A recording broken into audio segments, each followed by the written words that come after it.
Esto es Roundup, un herbicida para grandes trabajos. Este es el nuevo. Veo que en ese pone biodegradable. Es el antiguo. Ahora no lleva lo de biodegradable, así que ya no debe ser biodegradable. Es el mismo producto, no deben tener derecho a ponerlo ya. Seguro que no es biodegradable. Cuidado que no nos salpique en la cara. No, no, no. No soy un asesino. Estoy seguro de que esta soja Roundup Ready ya está lista para cosechar.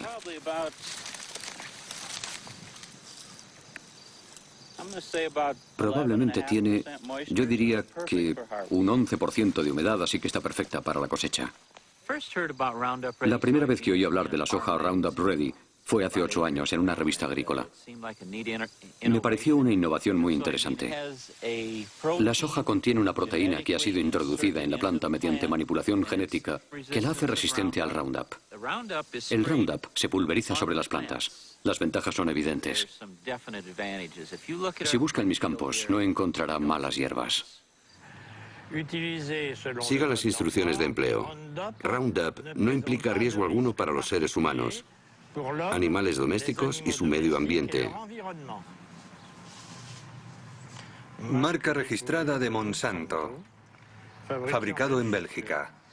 Si ves caracoles, no los rocíes porque entonces no se podrán comer. Y ten cuidado con las fresas. Animo a todos los agricultores europeos a conocer la tecnología Roundup Ready. Francamente es muy buena para el medio ambiente. Es un sistema sostenible, así que pruébenlo.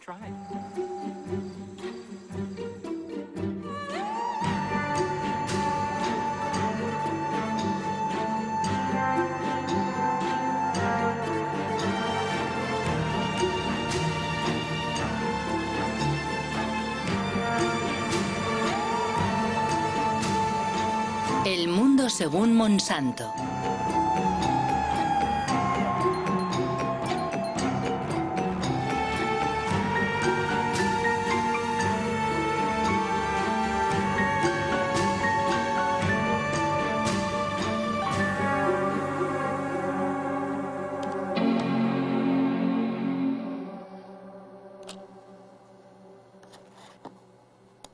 Monsanto.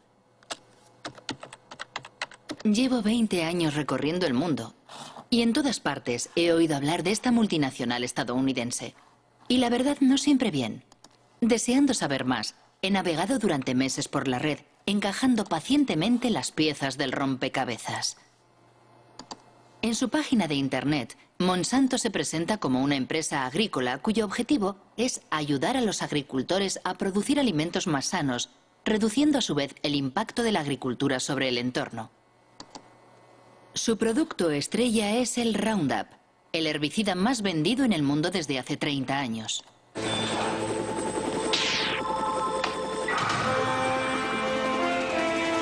Una aplicación y se acabaron las malas hierbas. Roundup. Monsanto es igualmente líder mundial en biotecnología. El 90% de los OMG, organismos modificados genéticamente o transgénicos cultivados en el planeta, son suyos. La gran mayoría fueron manipulados genéticamente para que fueran resistentes a las emisiones de Roundup, como por ejemplo la soja Roundup Ready, literalmente lista para el Roundup.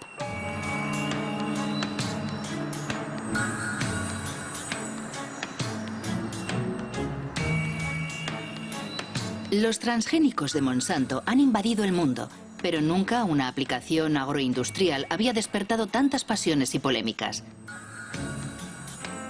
¿Por qué? ¿Cuáles son los riesgos de los OMG? ¿Y puede el pasado de la empresa aclarar lo que realmente es o pretende ser en la actualidad? Fundada en 1901 en San Luis, en el estado de Missouri, Monsanto no ha sido siempre una empresa agrícola. Fue en primer lugar una de las mayores empresas químicas del siglo XX. La química trabaja para usted, al igual que Monsanto trabaja para usted. Monsanto. La química creativa hace maravillas para usted. Las maravillas cantadas por la publicidad han hecho de Monsanto una de las empresas más polémicas de la era industrial. Agente naranja, aspartamo, Hormonas del crecimiento bovino. PCB. Los PCB, aceites químicos utilizados como aislantes en los transformadores eléctricos, fueron la estrella de la compañía durante casi 50 años. Se comercializaron como Aroclor en Estados Unidos, Pyralene en Francia, Oclofen en Alemania, hasta el momento en que fueron prohibidos a comienzos de los años 80. Monsanto, PCB.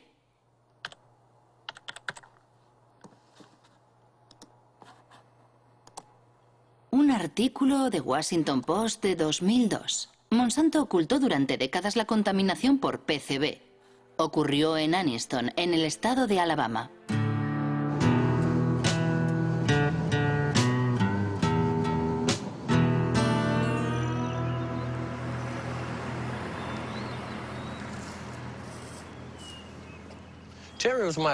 Terry era mi hermano pequeño. Murió en 1971 de un tumor cerebral, cáncer de pulmón y una enfermedad coronaria. Tenía 16 años. En los últimos 3 años he perdido a la mayor parte de mis amigos. Murieron a causa de enfermedades como el cáncer, la diabetes, la hepatitis, todas enfermedades relacionadas con los PCB.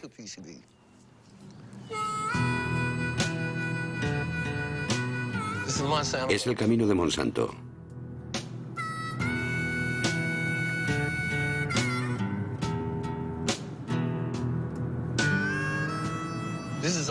Aquí solo viven negros.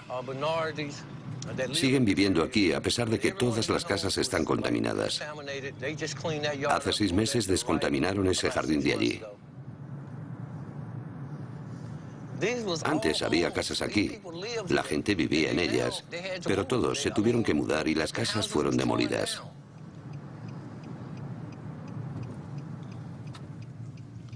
Esta es la casa donde murió mi hermano. Yo crecí en ella.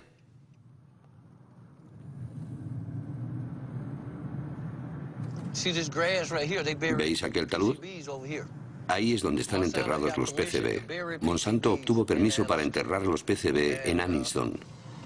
Ese es el canal de Snow Creek, que corre sobre cemento. Salía de la fábrica y vertía los PCB justo aquí. El agua estaba envenenada y no se lo dijeron a nadie, salvo al Estado, que no nos dijo nada.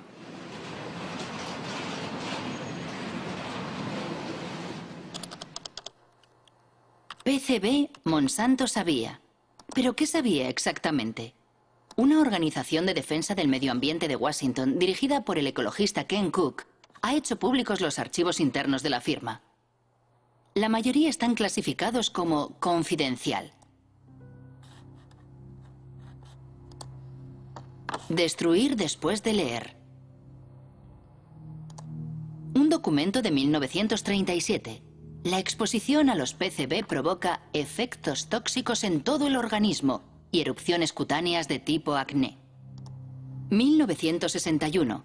Tras la ruptura de una tubería en una fábrica que usaba PCB, 2 obreros desarrollan síntomas de hepatitis. 1966. Científicos sueltan peces en el canal de Snow Creek.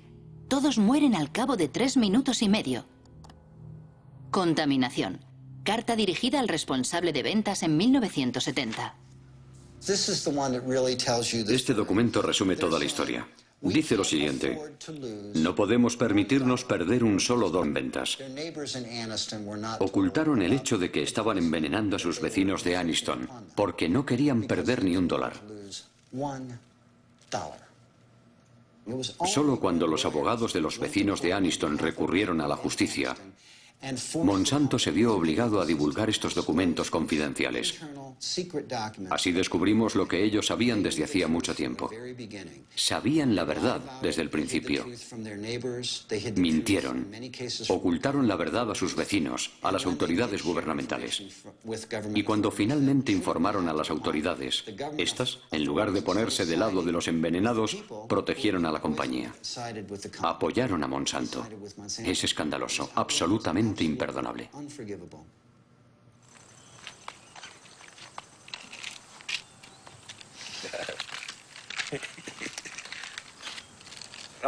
¿Esta es toda tu medicación? No, no es toda. Tengo más aquí. ¿Cuál es tu tasa de PCB? 63,8 en sangre. En sangre. Si realizáramos una biopsia de su grasa, estaría en lo más alto de la escala con 3 o 4 mil partes por 1000 millones. O más. ¿Cuál es el nivel tolerable? 2 partes por 1000 millones. Ese es el estándar mundial. Pero todos nosotros tenemos en la sangre y en el cuerpo más que en ningún otro lugar del mundo. ¿Es normal hablar del nivel de PCB aquí? Todos hablamos de ello porque es nuestra vida cotidiana. A veces se me acerca un niño y me dice, señor Baker, me han hecho los análisis y tengo 3 partes por 1000 millones. ¿Cuánto tiempo me queda? Es una historia absolutamente terrible. ¿Pero qué piensan los científicos? En la red hay muchos artículos acerca de los efectos de los PCB en la salud humana. Uno de los mejores especialistas se llama David Carpenter. Él fue quien realizó los análisis a los habitantes de Anniston. Todos llevamos PCB en nuestro cuerpo. Los osos polares y los pingüinos tienen PCB. En el pasado se vertían los PCB solo en algunos lugares, pero con el tiempo han contaminado el aire y el agua. Ahora todo el planeta está contaminado por los PCB. Los PCB provocan numerosas enfermedades. La más conocida es el cáncer.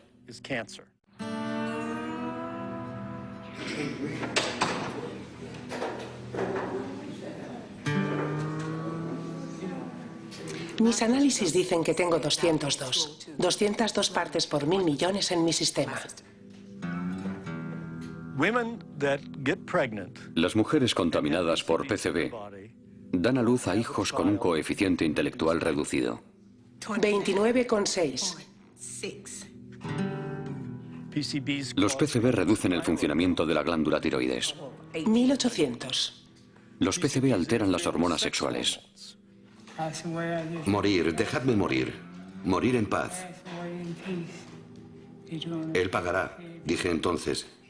Pagará por todo el daño que nos ha hecho. En 2001, 20.000 vecinos de Anniston presentaron una demanda contra Monsanto. La compañía Isolutia, su filial, fue condenada finalmente a pagar 700 millones de dólares en indemnizaciones a las víctimas, descontaminar el lugar y construir un hospital especializado. Pero ningún directivo de Monsanto ha sido juzgado.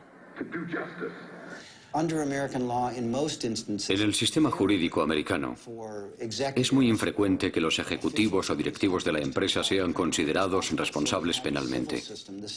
Sin embargo, tenemos la posibilidad de demandar a las empresas por la vía civil. Y tienen que pagar. En realidad, las indemnizaciones y los intereses que pagan décadas más tarde las empresas solo son una mínima parte de sus beneficios. Por lo tanto, resulta rentable guardar el secreto. Nos preguntamos qué secretos estarán ocultándonos ahora. Nunca podremos confiar en que una gran empresa como Monsanto nos diga la verdad sobre un producto o un problema de contaminación. Jamás. No podemos confiar en Monsanto, dice Ken Cook. Y si tomamos como ejemplo el Roundup, el herbicida favorito de los jardineros y agricultores, ¿qué es exactamente? Es el nombre comercial dado por Monsanto al glifosato, un herbicida no selectivo o total, porque destruye todas las plantas. Lanzado al mercado en 1974, obtuvo un éxito fulgurante porque Monsanto afirmó siempre que era biodegradable y bueno para el entorno. Le presentamos Roundup, el primer herbicida biodegradable. Destruye las malas hierbas desde el tallo a las raíces y no contamina la tierra ni el hueso de Rex. Roundup, el herbicida con el que da gusto quitar las malas hierbas. Roundup, biodegradable. Ken Cook tiene razón. La empresa ha sido condenada 2 veces por publicidad engañosa. La primera en Nueva York, en 1996. La segunda en Francia, el año pasado. Los jueces consideraron que las menciones biodegradable, deja el suelo limpio y respeta el medio ambiente eran mensajes publicitarios engañosos. Más aún considerando que según los estudios realizados por el propio grupo Monsanto, solo se consigue un nivel de degradación biológica del 2% después de 28 días. He ahí la razón por la que biodegradable ha desaparecido recientemente de los bidones. Pero eso no es todo. Numerosos estudios científicos demuestran que el Roundup es altamente tóxico. Un ejemplo, el Roundup provoca alteraciones en la división celular. Un estudio del profesor Robert Bellet.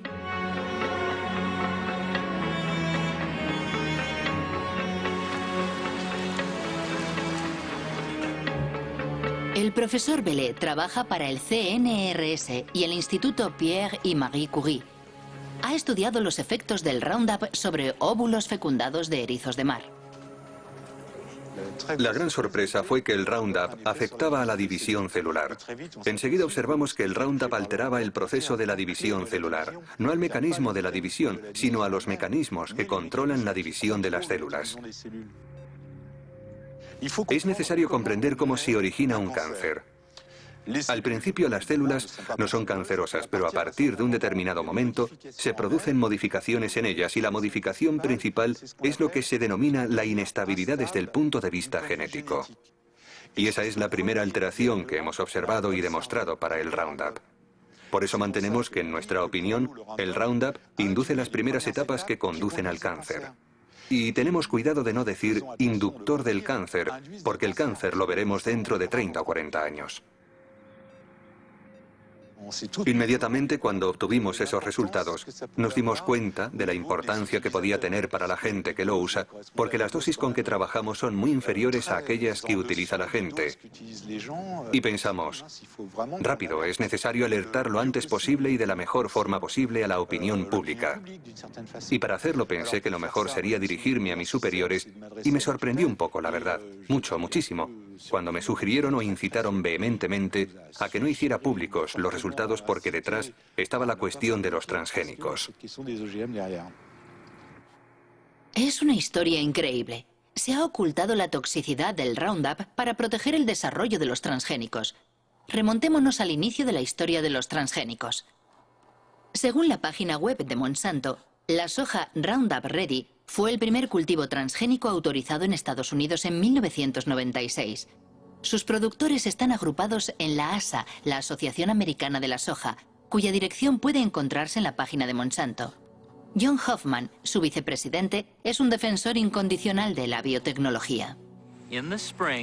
En primavera, hacia el 1 de mayo, fumigo una vez con Roundup para matar las malas hierbas. Y después, 6 o 7 semanas más tarde, hago una segunda aplicación. Y eso es suficiente para todo el año.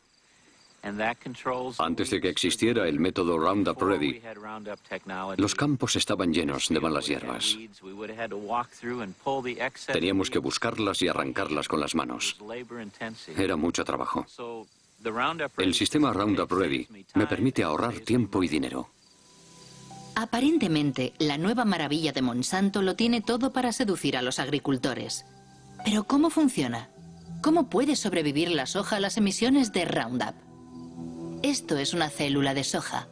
El corazón de la célula, el núcleo, contiene su ADN, la estructura genética de la soja. Para crear su transgénico, Monsanto atravesó la frontera entre las especies. Sus investigadores han seleccionado un gen procedente de una bacteria que le hace resistente al Roundup. El gen se fija a partículas de oro microscópicas que se bombardean sobre las células de soja con un cañón de genes. El gen penetra en el ADN y fabrica una proteína que permite a la planta resistir al Roundup. Cuando el herbicida es pulverizado, mata a todas las malas hierbas excepto a la soja. A decir verdad, es una extraordinaria hazaña tecnológica.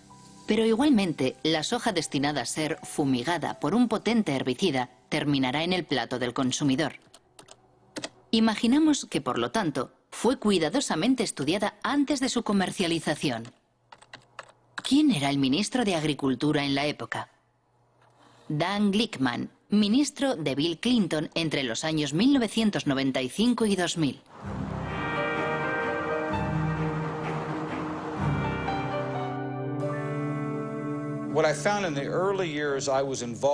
Al inicio de mi mandato, Existía un amplio consenso agroalimentario en el seno del gobierno de Estados Unidos. Quien no bajara la cabeza ante el desarrollo rápido de la biotecnología y de los cultivos transgénicos era considerado como alguien contrario a la ciencia y al progreso.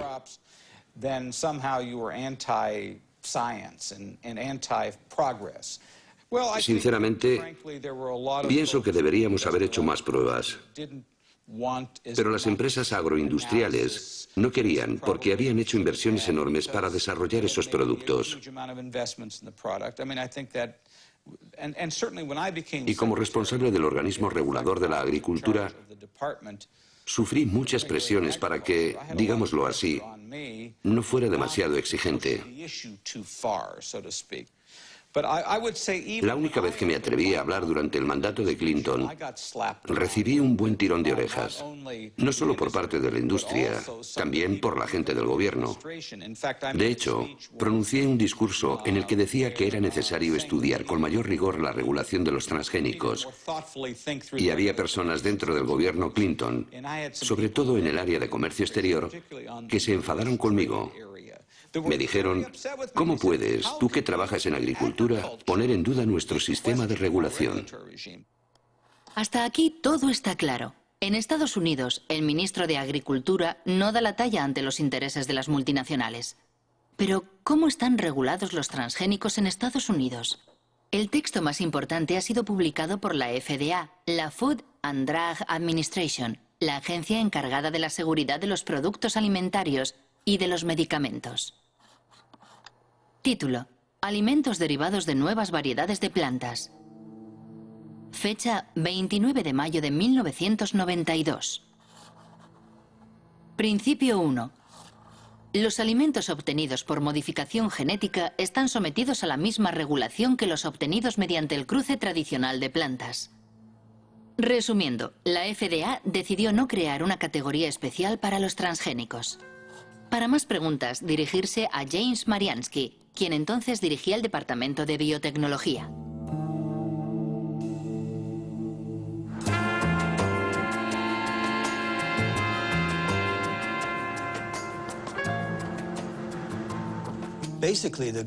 Básicamente, el gobierno tomó la decisión de no crear leyes nuevas.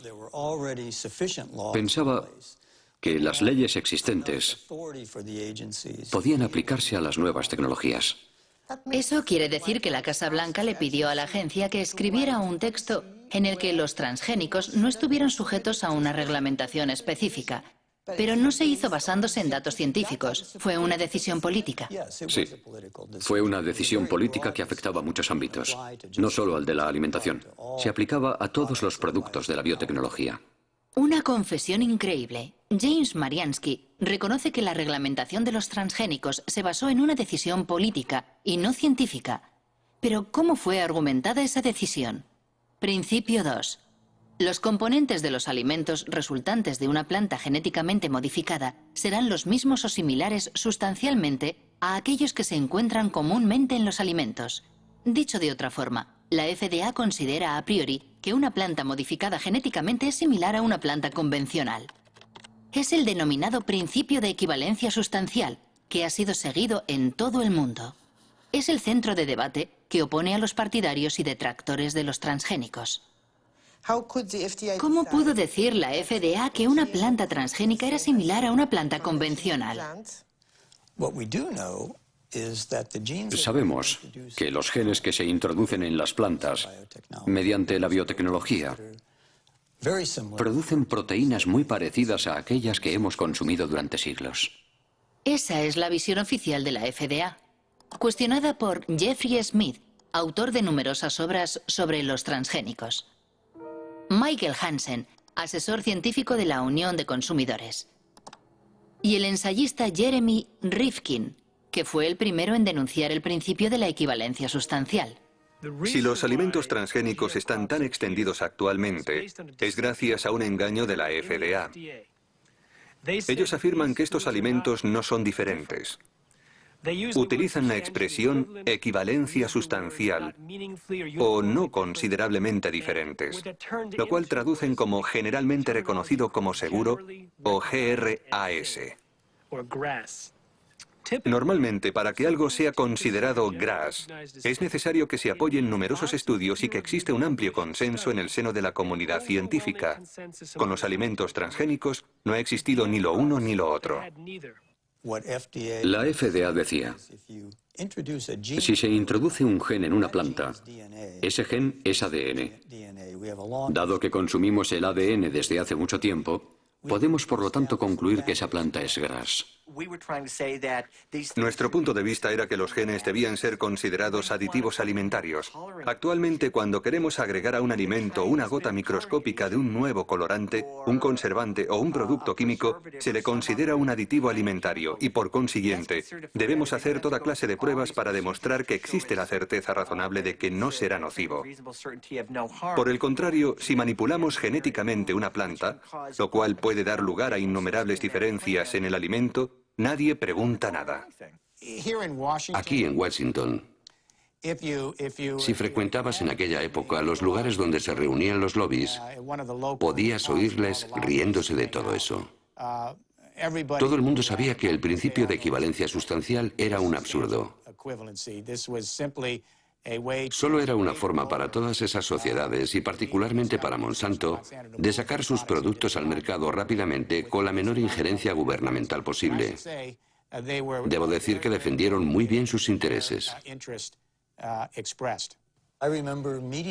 Recuerdo una reunión en la que los científicos de Monsanto se encontraron con los científicos de la FDA. Hablaban de las modificaciones que provocaban sus trabajos y le preguntaban al FDA cómo iba a regular esos productos. Jamás he visto una sociedad con una influencia tan determinante y a un nivel tan alto sobre las autoridades gubernamentales a cargo de la reglamentación como Monsanto con sus alimentos transgénicos. Existe un documento excepcional en el que se puede ver a George Bush, padre, visitando los laboratorios de Monsanto. Tuvo lugar 9 años antes de la comercialización de la soja Roundup Ready. Me gustaría enseñarle algunos de los pasos que hemos de dar para llevar un gen de un organismo a otro. En realidad, hará las mismas y pequeñas manipulaciones que realizamos en el laboratorio, donde seleccionamos el ADN, lo separamos y lo mezclamos en diferentes partes para unirlas. Unirlas. Unirlas de nuevo. Esta probeta contiene ADN extraído de una bacteria. El ADN tiene el mismo aspecto sea de una planta o de un animal. ¿Qué es lo que estamos viendo? Ah, ya veo. ¿Para qué sirve esto? ¿Para conseguir una planta más fuerte o una planta resistente? En este caso, resistente al herbicida. Comprendo. Tenemos un herbicida fantástico. Este es el químico que... Cuando George Bush efectúa su visita al castillo de Monsanto, es vicepresidente de Ronald Reagan. La consigna de la administración republicana es la desregularización. Se trata de favorecer a la industria reduciendo al máximo las trabas burocráticas, como los exámenes sanitarios o medioambientales sobre los nuevos productos. Y ese es exactamente el problema de Monsanto. Acabamos de solicitar al gobierno que nos permita probarlo por primera vez en una granja de Illinois este año. Seguimos alucinando con esto, perderemos otros años. Los gastos se disparan y nunca pasa nada. Francamente, debo decir que no tenemos ninguna queja sobre la forma en que el gobierno lleva el tema. Es un proceso muy ordenado. Tienen que asegurarse de hacer lo correcto con estas cosas nuevas. Si en septiembre no tenemos la autorización, puede que pensemos de forma diferente. Llámenme. Nuestro trabajo es la desregularización. Tal vez podamos ayudarles. En 1988, Dan Quayle ocupa el cargo de George Bush, que ha sido elegido presidente de Estados Unidos. 4 años después, el nuevo vicepresidente hace pública la política del gobierno estadounidense relativa a los transgénicos, conforme a los deseos de Monsanto. Damos este paso como parte de la iniciativa presidencial de eliminación de reglamentación, ahora en su segunda fase. Estados Unidos ya es el líder mundial en biotecnología y queremos que siga siéndolo.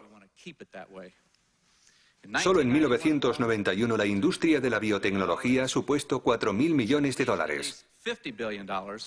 Esperamos que alcance los 50.000 millones de dólares en el año 2000. siempre que impidamos la proliferación de una regulación innecesaria. ¿Cree que fue una conspiración? La palabra conspiración es un poco fuerte, pero desde el punto de vista de la empresa, sin duda fue un asalto al poder. Enseguida, un tal Michael Taylor se convirtió en el administrador adjunto de la FDA, justo en el momento en el que se estaban redactando las normas de los alimentos transgénicos. ¿Quién es Michael Taylor?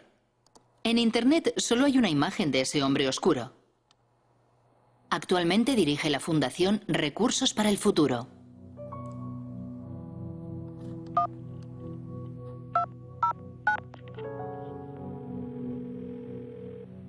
Hola, soy Marie-Monique Robin. Hola, soy Mike Taylor. Quisiera preguntarle sobre su papel cuando trabajaba en la FDA. Antes de ser contratado por la FDA, usted fue abogado de Monsanto durante 7 años, ¿no es así? Bueno, era socio de un bufete de abogados del cual Monsanto era cliente y trabajé en algunos asuntos de Monsanto, sí. Ajá. Aparentemente, si lo que he leído es cierto, la FDA creó un cargo nuevo para usted, jefe de la Comisión de Reglamentación. Bueno, ¿Se trataba de una necesidad específica de la FDA en aquel momento debido a los nuevos transgénicos? yo no tuve nada que ver con los alimentos transgénicos, nada en absoluto. Yo no fui el creador de esa política, pero eso es, simplemente, eso es falso. Llegó a la FDA en julio de 1991. Hasta esa fecha había trabajado en el bufete de abogados King y Spalding. Entre sus clientes se contaba no solo Monsanto, también el IFBC, el Comité Internacional de los Alimentos y la Biotecnología. Escribió un documento para el IFBC explicando la manera en la que al Consejo le gustaría que se reglamentaran los alimentos transgénicos. Si comparamos la propuesta de Michael Taylor para el IFBC y el texto publicado por la FDA, son muy parecidos. Si él no es el autor del reglamento, entonces alguien cogió su documento y lo modificó levemente antes de publicarlo. El señor Taylor era entonces el comisario adjunto y fue él quien dirigió el proyecto. Él era el jefe, el autor del reglamento, el responsable de llevar el proyecto a buen término. Monsanto supo llevar perfectamente el juego político y legal. Desempeñó un papel clave en la aprobación de la comercialización de las hormonas de crecimiento bovino y en la manera en que el gobierno americano ha administrado la biotecnología. Michael Hansen acaba de mencionar la hormona del crecimiento bovino. ¿De qué se trata? Al parecer es una hormona transgénica que se le inyecta a las vacas para aumentar su producción láctea un 20%. Lo mínimo que se puede decir es que no le gusta a todo el mundo. La hormona es una amenaza para nuestra salud. Veneno mortal. Manipulación. Bautizada como RBGH, hormona recombinante de crecimiento bovino, el producto es comercializado por Monsanto desde 1994 con el nombre de Posilac.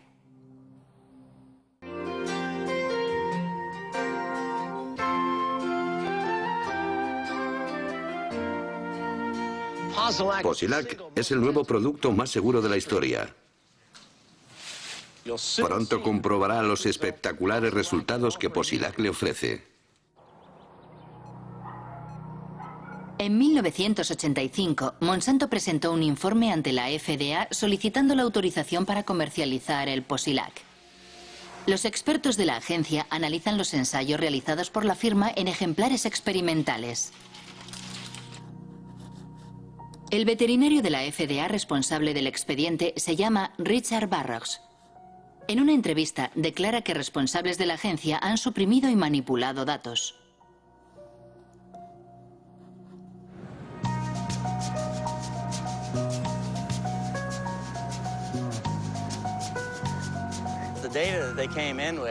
Los datos científicos que la empresa enviaba no tenían en cuenta las necesidades de los productores de leche. A saber, 2 cuestiones clave. Enfermedades como la mastitis, es decir, la infección de las ubres, y los problemas de reproducción. Cuando vi que faltaban aquellos datos, les dije, chicos, tenéis que recoger más información. Eso les retrasó de 2 a 3 años. ¿Informó a la FDA de sus preocupaciones? Poco a poco me fueron marginando. Mi jefe puso a sus colaboradores a cargo del expediente y yo tuve cada vez menos acceso a los datos, incluidas cosas que había pedido personalmente, como los estudios sobre la mastitis. Me convertí en un obstáculo, así que decidieron eliminarme y apartarme del trabajo. Hasta que finalmente me despidieron. Me acompañaron hasta la puerta y allí se terminó todo para mí. ¿Recibió amenazas? Sí, de los abogados de Monsanto. Cuando recurrí mi despido ante la justicia, ellos le dijeron a mi abogado que me denunciarían si revelaba secretos de la empresa para mi defensa. Finalmente, la FDA sería condenada a readmitir al veterinario demasiado concienzudo, quien, asqueado, terminaría renunciando. Pero eso no es todo. En Internet se habla también de documentos robados a la FDA y enviados al profesor Samuel Epstein, dirigente de la Coalición por la Prevención del Cáncer.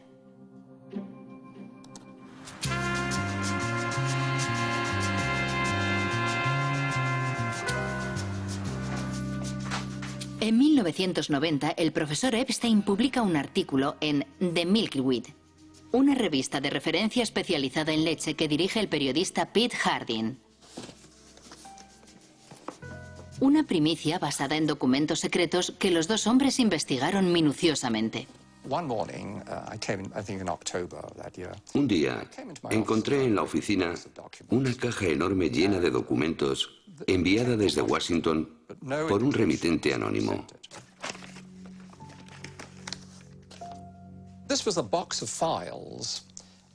La caja contenía todos los datos de los estudios veterinarios que Monsanto había enviado a la FDA desde hacía 6 años. Una auténtica maravilla.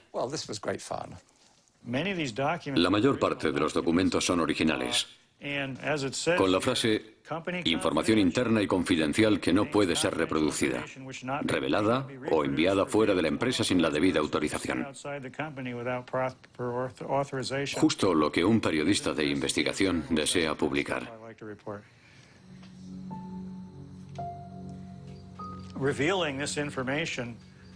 La revelación de esos informes enfureció a Monsanto y a la FDA. Nosotros demostramos que los cambios fisiológicos observados en los animales tratados con la hormona eran dramáticos.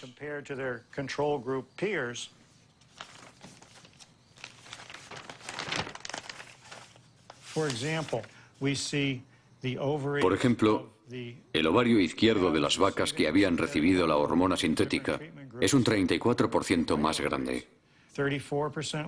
Hasta un 42 o un 44% según los grupos.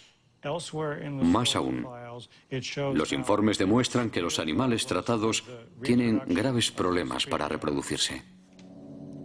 Los datos son concluyentes. Nosotros proporcionamos los datos sin procesar y procesados, datos contrastados no por nosotros para su verificación.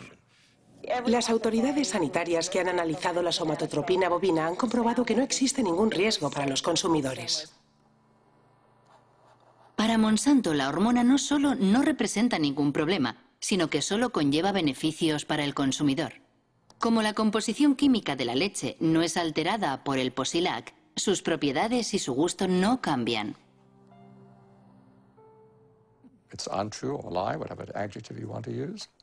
No es verdad, es mentira. Es un producto muy diferente por muchas razones. En primer lugar, como las vacas sufren de mastitis a menudo, hay pus en la leche.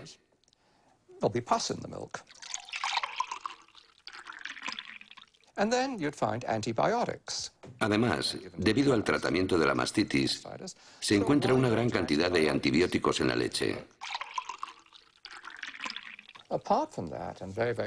Por último, se ha observado un aumento importante del llamado IGF-1, el factor insulina de crecimiento. Desde los años 80, unos 60 estudios han demostrado que existe una relación directa entre un nivel elevado de IGF-1 y el cáncer de mama, de colon y de próstata. Es una historia absolutamente asombrosa. ¿Hubo otros países que autorizaran la RBGH? Al parecer, la hormona fue prohibida en Europa y Canadá. En Canadá también. La Agencia de la Salud de Canadá suele calcar sus decisiones de la FDA. RBGH. Escándalo en Santé, Canadá. Monsanto acusado de intento de soborno. En octubre de 1998, 3 científicos de Santé, Canadá, declararon ante una comisión del Senado por oponerse a la comercialización de la hormona transgénica. El escándalo ha sido descubierto por el Dr. Shiv Chopra, un whistleblower, en inglés, alguien que da la voz de alarma.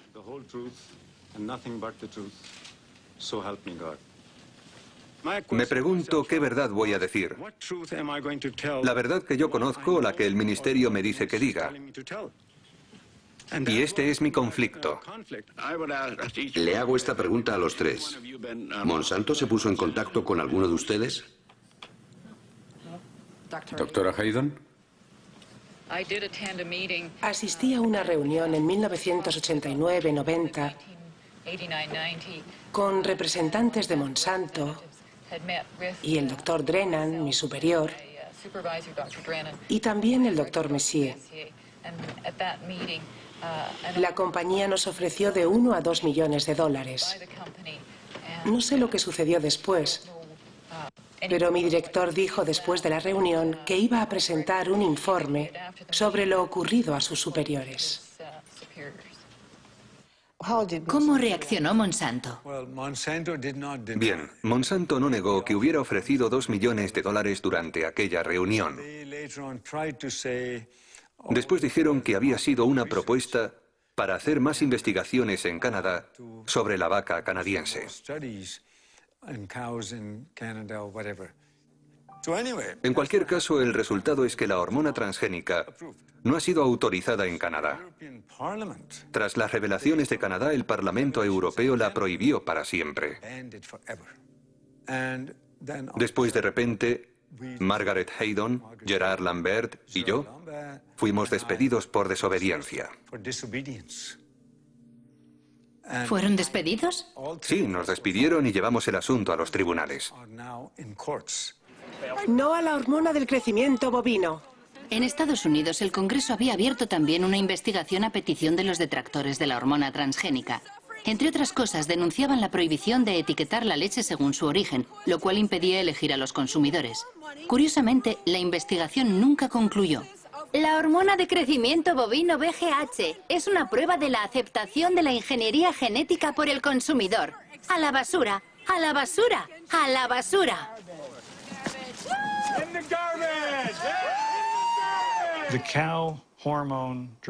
La hormona del crecimiento bovino representa la primera aplicación de la biotecnología en la producción de alimentos. Y Monsanto es una multinacional muy poderosa con muchos contactos en las altas esferas del Estado. Para el gobierno federal, el desarrollo de la biotecnología supone una apuesta tan importante que prefiere ignorar estas cuestiones, digamos secundarias, que son la salud de las vacas o de los consumidores. La razón por la cual la FDA ha autorizado la comercialización del RBGH es que numerosos antiguos empleados de Monsanto ocupan puestos clave en la FDA. Entraron en la agencia para conseguir que ésta aprobara el producto. Es lo que llaman las puertas giratorias, con un efecto de doble hélice. ¿Puertas giratorias? Sí, las puertas giratorias. No solo en agricultura hay puertas giratorias. Las hay en muchos sectores. Donald Rumsfeld fue director general de Shell, una filial de Monsanto. El antiguo embajador estadounidense de Comercio Exterior, Mickey Cantor, fue consejero de administración de Monsanto. Clarence Thomas, juez de la Corte Suprema, trabajó para Monsanto. Monsanto, puertas giratorias, en francés las sillas musicales. Estado de la cuestión no exhaustivo en 1999. Linda Fisher pasa de la EPA a la Agencia de Protección Ambiental a Monsanto. Michael Friedman de la FDA a Monsanto. Marshall Hale y Josh King de la Casa Blanca a Monsanto. Margaret Miller de Monsanto a la FDA. William de Ruckelshaus de la EPA a Monsanto. Sin olvidar a Michael Taylor, que ha hecho varias veces el camino de ida y vuelta. Una vez terminada su misión en la FDA, ¿fue nombrado vicepresidente de Relaciones Públicas de Monsanto? Sí. ¿Para usted no existe el conflicto de intereses? No. No. Y de nuevo, las reglas son las reglas. Y yo jugué según las reglas. Considero que en términos de aceptación pública ha sido un error tras otro. Cuando intentas tener una estrategia para que el público comprenda y acepte una nueva tecnología, el hecho de que la primera aplicación esté relacionada con la leche de la cual producimos más de la que necesitamos, ayuda a crear un clima de Sospecha. sospecha. Creo que la idea de que las compañías no estén obligadas en todos los casos de alimentación transgénica a contar con la autorización de la FDA, a diferencia de lo que ocurre en Europa, creo que eso, para la confianza del público, desde la perspectiva del consumidor, no es un sistema suficiente. Personalmente dije que el Congreso debía cambiar la ley. El Congreso debería crear un sistema de notificación obligatorio que asegure que todos los productos sean supervisados por la FDA y que la FDA certifique la seguridad de todos los productos. Una declaración sin duda muy interesante. Al parecer, Michael Taylor se arrepiente de la normativa que él mismo firmó en 1992. ¿Qué pensaban los científicos de la FDA?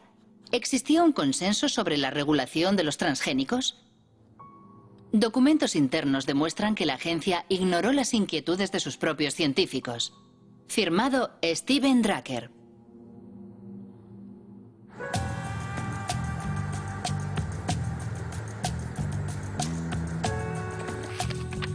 Steven Drucker es un abogado que trabaja para una coalición de organizaciones no gubernamentales.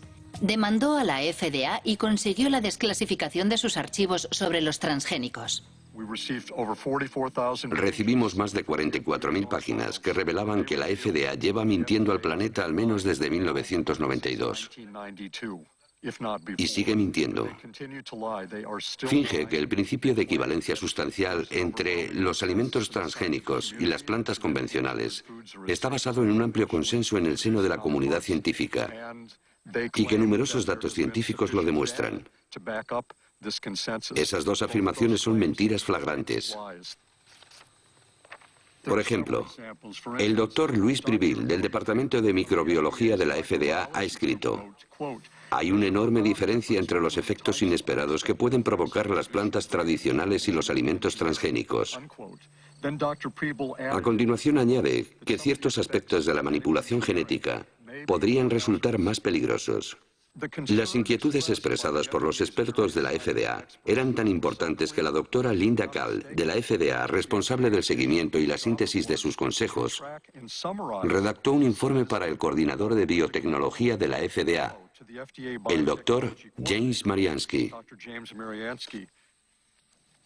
Según documentos internos de la FDA que se han hecho públicos, había muchos científicos de la FDA que no estaban de acuerdo con la normativa propuesta.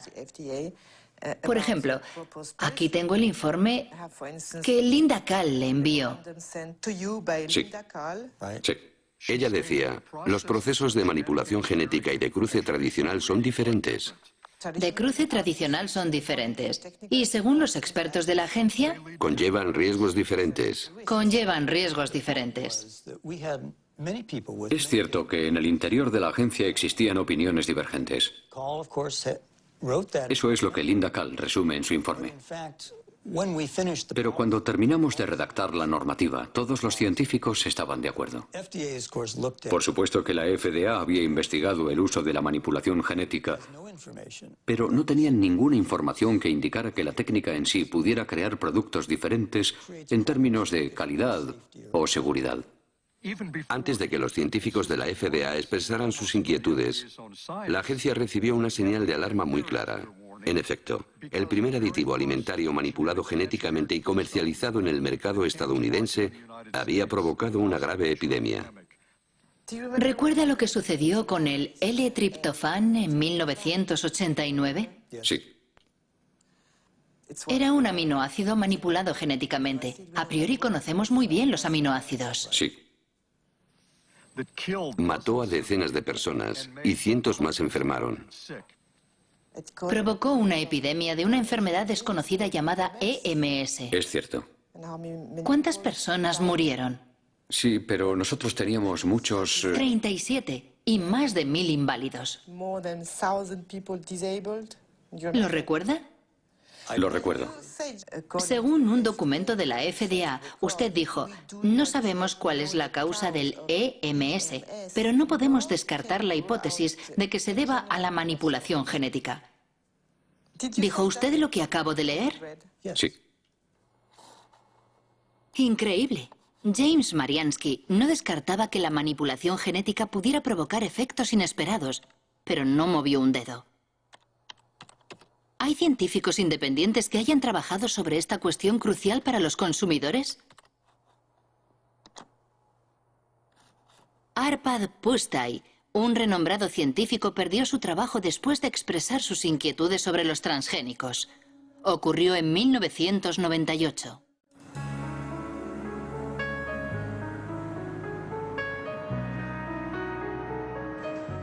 Arpad Pusztai trabajaba para el Instituto Rowlett, en Escocia, y había dirigido un estudio sobre las patatas transgénicas por encargo del Ministerio de Agricultura. El presupuesto de más de 2 millones de euros movilizó a 30 investigadores durante 2 años para preparar la llegada de los transgénicos a Gran Bretaña. Todos estábamos entusiasmados. Yo estaba entusiasmado.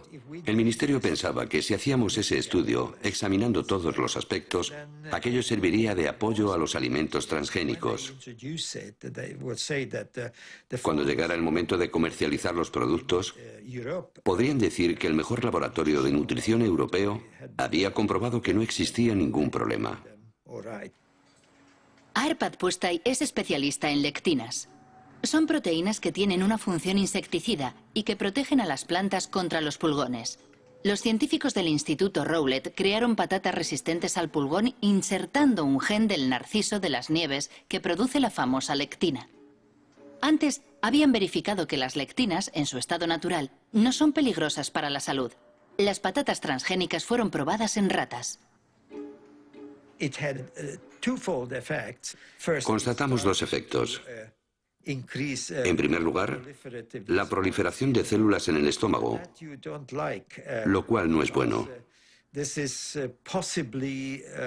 Yo no digo que sea canceroso, pero puede facilitar el desarrollo de tumores causados por los productos químicos.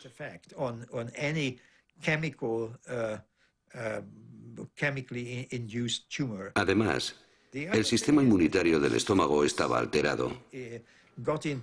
No sabemos si eso es bueno o malo, pero en cualquier caso, el organismo trataba a las patatas como cuerpos extraños.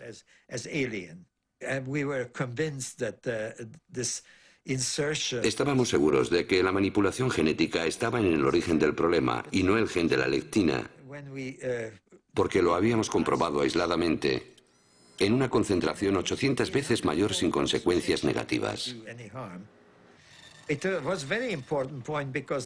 Era muy importante porque la FDA hablaba en la época de una tecnología neutra. Nosotros dijimos en público que el problema en sí no era el gen, sino la técnica de inserción. Cuando llegaron a Gran Bretaña los primeros cargamentos de soja norteamericana, la BBC entrevistó a Arpad Pusztai sobre la cuestión. Como científico que trabaja en este campo, considero que es muy injusto utilizar a nuestros conciudadanos como cobayas. Creo que jamás me perdonaron que dijera aquello. Monsanto comprendió rápidamente la importancia de nuestros resultados. Ya estaban al corriente antes de la emisión de la entrevista, porque el Instituto de Investigación Agrícola recibía mucho dinero de Monsanto. Comprendieron rápidamente las consecuencias de nuestro estudio. A la mañana siguiente de la emisión de la entrevista, Arpad Pusztai es despedido y su equipo de investigación disuelto. El profesor Stanley Ewen, un renombrado histólogo, era el encargado de estudiar el impacto de las patatas transgénicas en los órganos de las ratas. Desde aquel incidente no se hace ninguna ilusión sobre la independencia de la ciencia. Yo estaba extraordinariamente enfadado y muy alterado. Era como si el suelo hubiera desaparecido bajo mis pies. ¿Qué era lo que había pasado? También desacreditaron a Stanley. No solo a Arpad y a mí. Stanley fue jubilado y desacreditado en la universidad. ¿Es verdad? Sí. Sí. Fue muy duro. El lunes nuestro trabajo era formidable. El martes merecía estar en la basura. Yo tenía una ligera idea de lo que había podido ocurrir, pero no pude confirmarlo hasta hace algo menos de 8 años. Estaba en una cena, y en la mesa, a mi lado, había alguien del Instituto Rowett llamado Dataroi. En cierto momento le dije, es horrible lo que le pasó a Arpad, ¿verdad? Y él me respondió, sí, pero ¿no sabías que Downing Street llamó 2 veces al director? Entonces comprendí que había algo supranacional en todo este asunto. El despacho de Tony Blair había recibido presiones para detener nuestro trabajo porque los norteamericanos pensaban que podría crearle problemas a su industria biotecnológica. El caso de Arpad Pusztai provocó un rechazo masivo a los alimentos transgénicos en Gran Bretaña, apoyado por Greenpeace. Hasta tal punto que un año después, Robert Shapiro, presidente de Monsanto, aceptó participar en una teleconferencia organizada por la Asociación Ecologista. Es el único documento filmado que existe del antiguo presidente, que había inclinado la compañía al área de la biotecnología, lanzando un nuevo lema: alimento, salud y esperanza. Monsanto hizo grandes esfuerzos para imponer sus productos en todos los ámbitos con el apoyo pleno de las multinacionales fabricantes de alimentación, distribuidores, empresas de comunicación, agencias estatales e incluso gobiernos. No se comportan como una empresa que ofrece vida y esperanza, sino como matones que intentan imponer sus productos.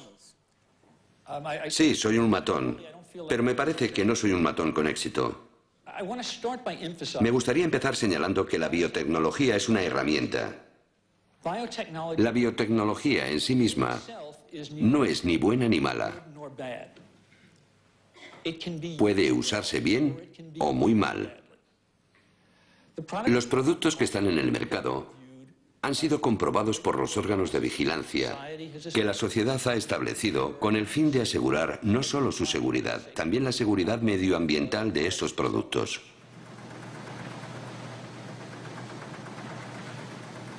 Diez años después de su lanzamiento comercial, la soja Roundup Ready representa el 90% de la soja cultivada en Estados Unidos y el 70% de los alimentos vendidos en los comercios americanos contiene productos transgénicos. A diferencia de lo que ocurre en Europa, los consumidores no pueden elegir porque está prohibido etiquetarlos como transgénicos. Una consecuencia directa del principio de equivalencia sustancial. Tengo un grano de soja en la mano y lo puedo comer con toda confianza. Es muy seguro. Creo que la FDA confía en que esta soja es tan segura como las demás variedades. ¿Cómo puede estar tan segura la agencia? Se basa en los datos que la empresa proporcionó a la FDA y que han sido evaluados por los científicos de la agencia. A ninguna empresa le interesa realizar un estudio para, a continuación, ocultar los resultados. ¿Cómo puede estar tan seguro James Mariansky? Si tecleamos Monsanto falsificó estudios científicos, obtenemos 174.000 respuestas. Entre ellas un informe de la EPA, la Agencia de Protección Ambiental de Estados Unidos. Monsanto habría falsificado investigaciones sobre los efectos cancerígenos de la dioxina.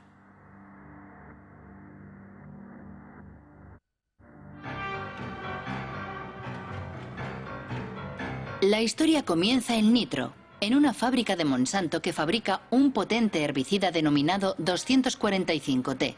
En 1945, una explosión provoca efectos inesperados. 228 obreros desarrollan una enfermedad muy desfigurante, el cloracné. La causa es la dioxina, un subproducto altamente tóxico que contiene el 245T.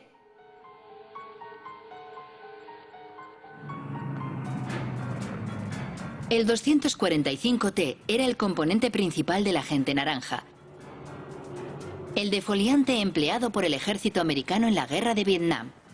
En los años 60, 40 millones de litros de agente naranja fueron arrojados en el sur del país, es decir, 400 kilogramos de dioxina pura. 3 millones de personas fueron contaminadas, entre ellas miles de soldados americanos. 40 años después de la guerra, la dioxina continúa causando víctimas. Se dice que actualmente el veneno provoca cáncer y graves alteraciones genéticas.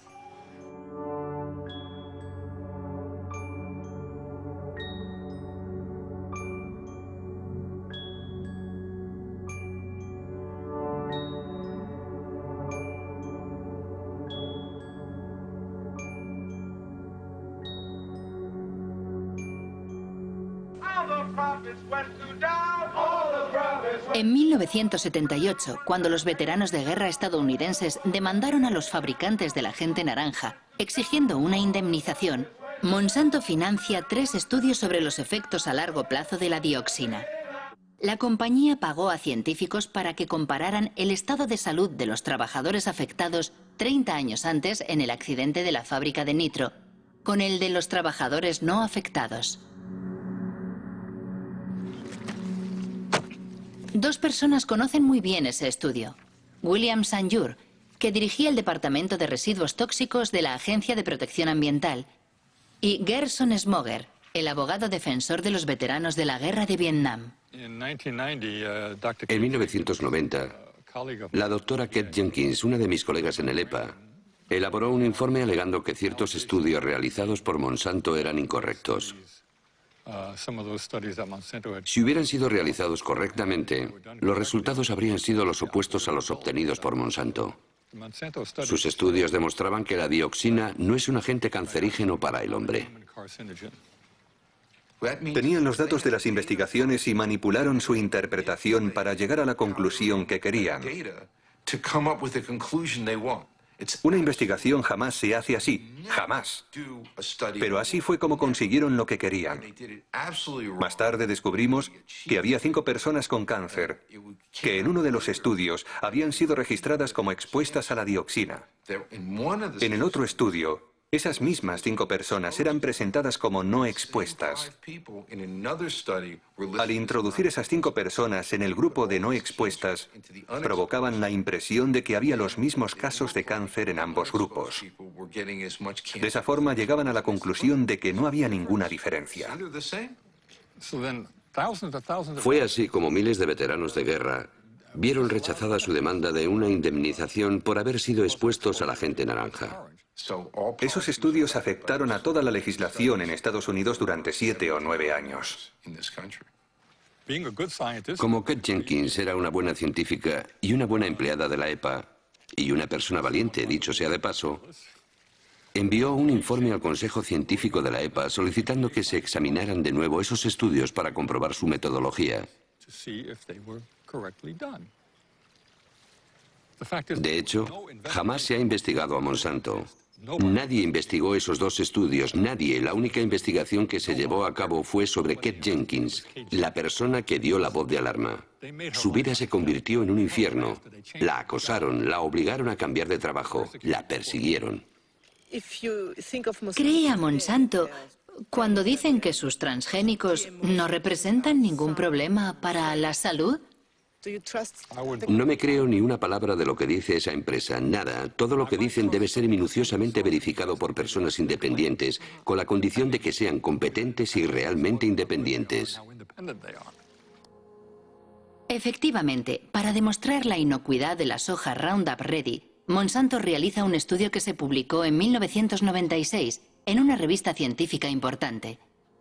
Supuestamente, medía los efectos de la soja transgénica sobre la salud de los animales, en especial sobre las ratas. El estudio fue cuidadosamente desmenuzado por un científico danés ya fallecido, el noruego Ian Prime.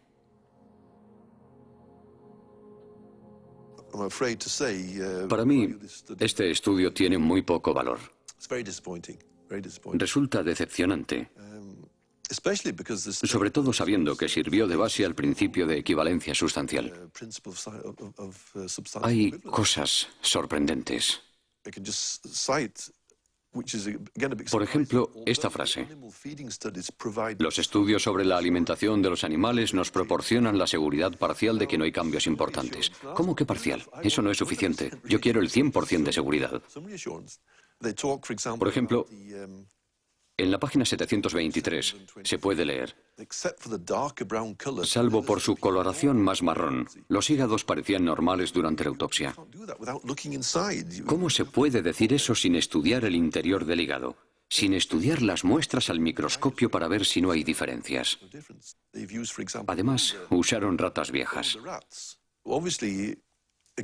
Cuando se quieren ocultar los problemas, no hay nada mejor que coger animales adultos, porque son los jóvenes los que permiten observar si se ha producido alguna modificación. Podemos afirmar que se trata de mala ciencia, porque proporcionan muy pocos datos. ¿Intentó conseguir los datos originales del estudio sobre las ratas? Yo no, pero un colega sí. Fue muy largo y frustrante, porque tuvo que ir de despacho en despacho. Y finalmente, la respuesta fue negativa. Si no hay nada que ocultar, no debería ser un problema. Los datos deberían estar a disposición de todo el mundo para que se pueda trabajar con ellos. Pero cuando vemos que se ocultan los datos, todos sospechamos. Nos preguntamos por qué los ocultan así. De cualquier forma, una cosa es segura. Fue gracias a esos estudios insuficientes por lo que los transgénicos de Monsanto invadieron el mundo, principalmente América del Norte y del Sur, Asia y Australia. En 10 años los cultivos transgénicos se han extendido por más de 100 millones de hectáreas. El 70% son resistentes al Roundup y el 30% restante ha sido manipulado genéticamente para fabricar un insecticida denominado BT. Desde 2001, la compañía publica un documento titulado The Pledge, la promesa, una especie de carta ética en la que intenta responder a sus detractores justificando sus prácticas. En el corazón de su oposición a los transgénicos se encuentra singularmente la cuestión de las patentes. Eso que Monsanto llama sus derechos de propiedad intelectual, que deben proteger sus inversiones. En América del Norte, cualquier granjero que compre semillas transgénicas debe firmar un contrato de empleo de la tecnología, mediante el cual se compromete a respetar la patente que la compañía posee sobre el gen manipulado. En Estados Unidos, los alimentos transgénicos están protegidos por la ley de patentes. Por esa razón, no tengo derecho a guardar granos para sembrarlos el año siguiente. Es una protección para Monsanto y las empresas dedicadas a la biotecnología, porque han invertido muchos millones de dólares para crear esta tecnología nueva. ¿Cómo puede saber Monsanto que alguien ha vuelto a plantar sus semillas?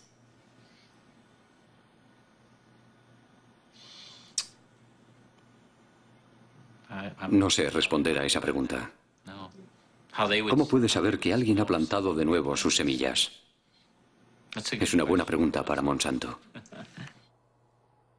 La pregunta es tan delicada que Monsanto prefiere ignorarla haciendo bellas promesas. En el caso de que aparecieran variedades que nos pertenecen de forma no intencionada en las tierras de un agricultor, nos comprometemos a encontrar una solución que satisfaga tanto al agricultor como a nosotros.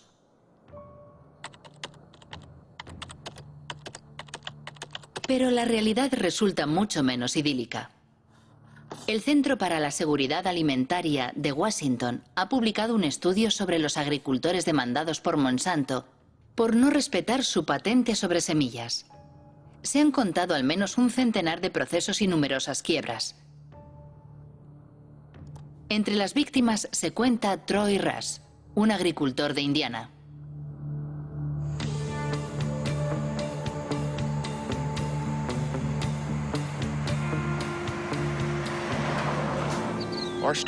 Nuestra historia comienza en 1999. Un caballero, y no es el término más apropiado, se presentó en la granja de mis padres. Dijo que era un detective privado contratado por Monsanto. Nos dijo que estaba investigando a agricultores sospechosos de haber guardado una parte de sus semillas. Nos preguntó directamente si ese era nuestro caso. Le contestamos que no, y le enseñamos las facturas de compra de herbicidas y grano. Incluso le dimos las direcciones de los vendedores para que lo comprobara personalmente, pero declinó nuestra invitación. Después de aquel incidente, Monsanto demandó a mi familia. Monsanto presentó documentos que, supuestamente, eran análisis de muestras recogidas en nuestra granja. Para obtener las muestras, Monsanto tuvo que entrar en nuestras tierras sin autorización y robarlas. Recuerdo que aquel año habíamos plantado 200 hectáreas de soja Roundup Ready.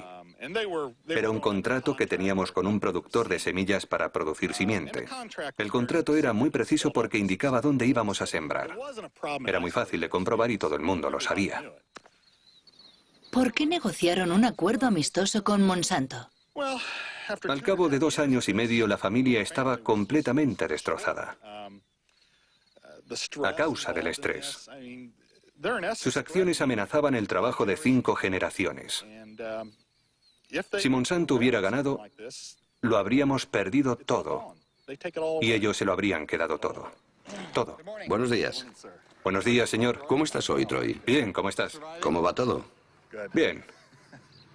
Troy Rush y David Runyon cultivan soja tradicional. Los dos han sido víctimas de lo que en Estados Unidos llaman la policía de los genes. Creada por Monsanto para imponer su ley en los campos, la policía de los genes siembra el terror en el campo norteamericano, donde se denuncian los métodos totalitarios de un mundo dominado por los transgénicos. Troy, me gustaría que vieras unas fotos. Mira lo que hice para impedirles que volvieran a entrar en mis tierras.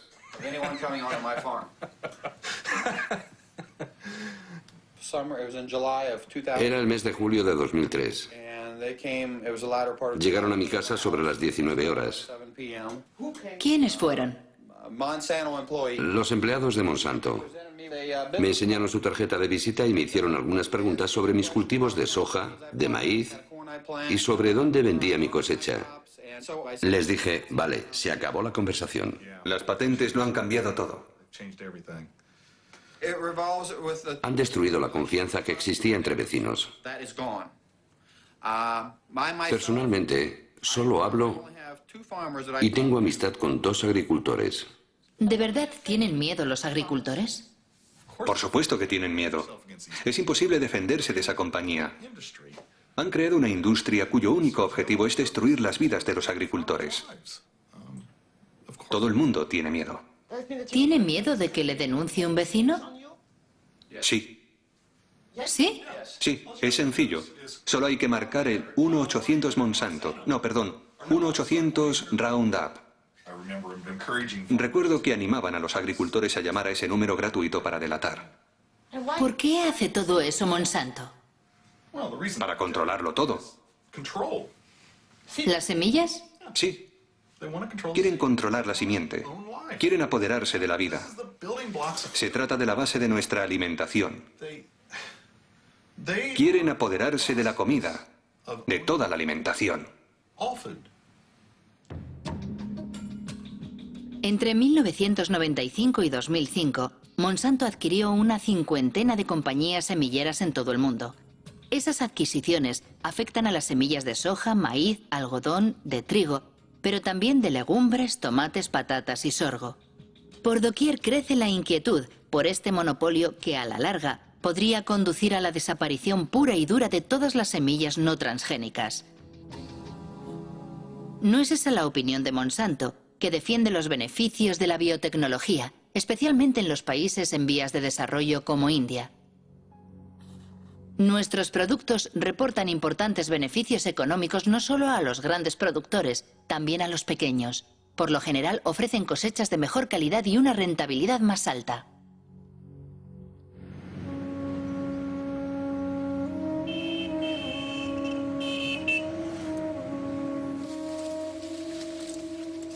India es el tercer productor mundial de algodón.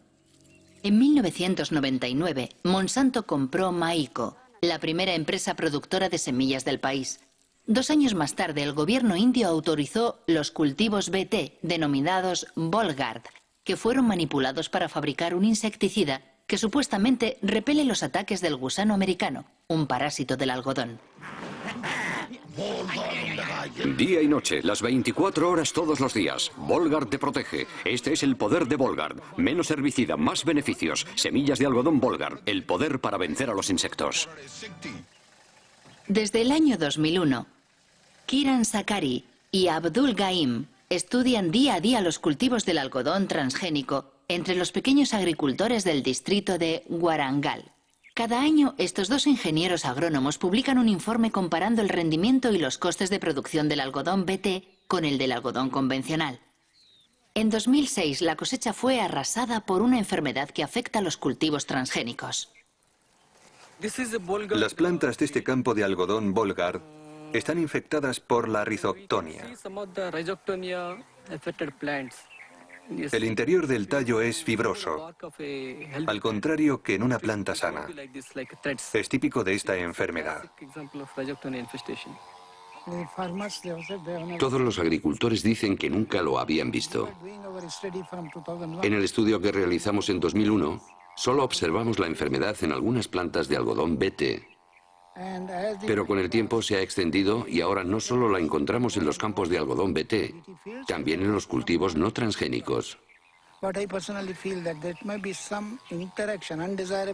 Personalmente creo que existe una mala interacción entre la planta manipulada y el gen insertado. Eso provoca una mayor debilidad en la planta que ya no se resiste a la Rhizoctonia. He leído en la página web de Maiko Monsanto que el algodón BT reduce supuestamente en un 79% el uso de pesticidas y aumenta el rendimiento en un 30%.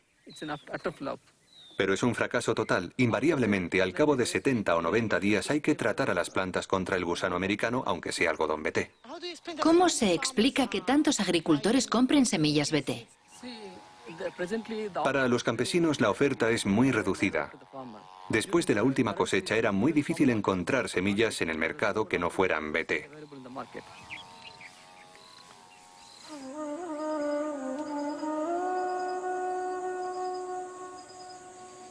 Actualmente en India, Monsanto controla prácticamente la totalidad del mercado de simiente de algodón. Una manera de imponer sus semillas transgénicas 4 veces más caras que las semillas convencionales. Para conseguirlas, los campesinos se ven obligados a empeñarse con intereses de usura. Si la cosecha es mala, van a la quiebra. Es una espiral infernal que está diezmando las aldeas indias.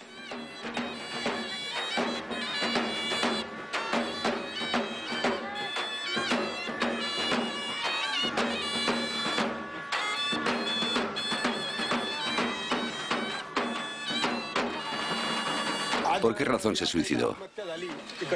La cosecha se ha perdido. ¿Algodón BT? Sí, algodón BT. ¿Hay alguna otra razón? Las deudas. ¿Qué edad tenía? 25 años. Se bebió 1 litro de pesticida.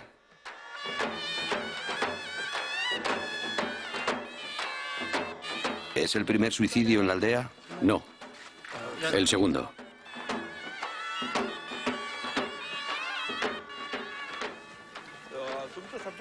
Funerales como el que acabamos de ver se repiten 3 veces al día en la región de Vidarbha, donde el algodón BT se introdujo en 2005.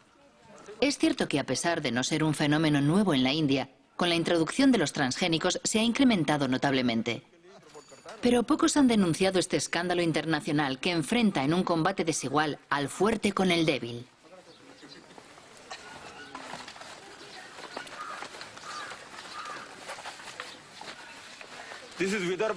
En las zonas de Vidarbha, donde se cultiva el arroz, se producen pocos suicidios. Esta es la zona donde se cultiva el algodón. El resultado del algodón BT es que el primer año hubo 600 suicidios entre junio de 2005 y junio de 2006. El segundo año, tan solo 6 meses después, ya llevamos 680 suicidios. Es un desastre. Sí, es un desastre completo. El problema reside en que los alimentos transgénicos hacen que los agricultores dependan completamente de las fuerzas del mercado. No solo tienen que pagar la simiente más cara, también tienen que comprar abonos. Además, el consumo de insecticidas no se reduce. Es mentira. Monsanto dice que los transgénicos son mejores para el pequeño agricultor. ¿Qué opina usted? Nuestra experiencia demuestra que eso es completamente falso. Es mentira.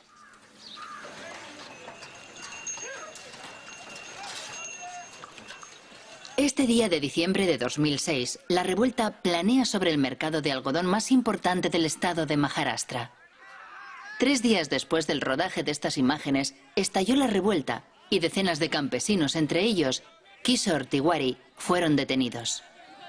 Nos ofrecen un precio muy bajo por nuestro algodón. Los campesinos están muy nerviosos. ¿A cuánto asciende tu deuda? ¿A cuánto asciende tu deuda? 52.000 rupias, 60.000 rupias, 50.000 rupias, 20.000 rupias, 50.000 rupias, 15.000 rupias. ¿Cuántos de vosotros no plantaréis algodón BT el próximo año? No quieren cultivar algodón BT.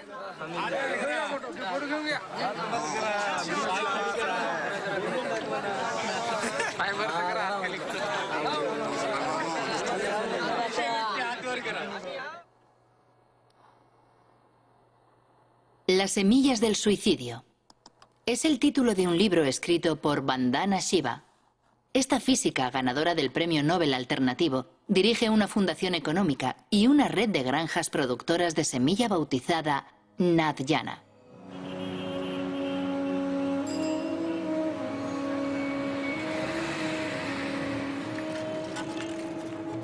Vandana Shiva ya luchó contra la primera revolución verde, aquella de los años 60 que introdujo la agricultura industrial en la India.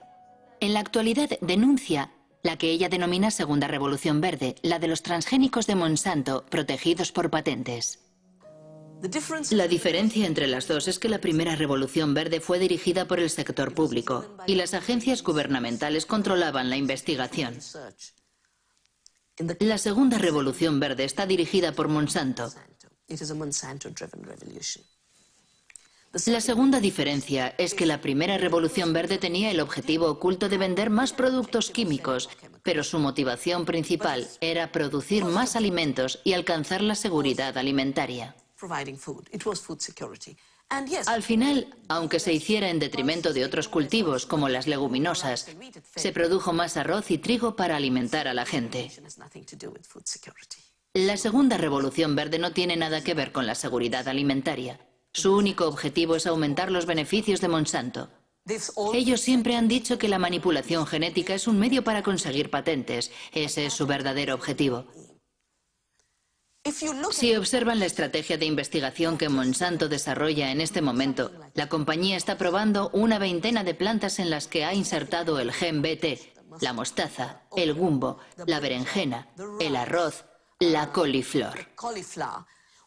Una vez que imponga como norma el derecho de propiedad sobre los granos modificados genéticamente, podrá empezar a cobrar derechos de autor.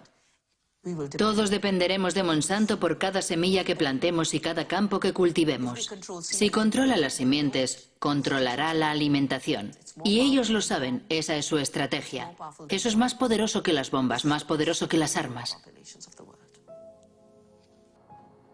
Monsanto responde a estas enérgicas acusaciones afirmando que nada de eso es cierto y esgrime los compromisos de su promesa: integridad, diálogo, transparencia, compartir. Queremos participar de forma constructiva en el proceso por el cual sociedades de todo el mundo intentan encontrar buenas respuestas a esas cuestiones.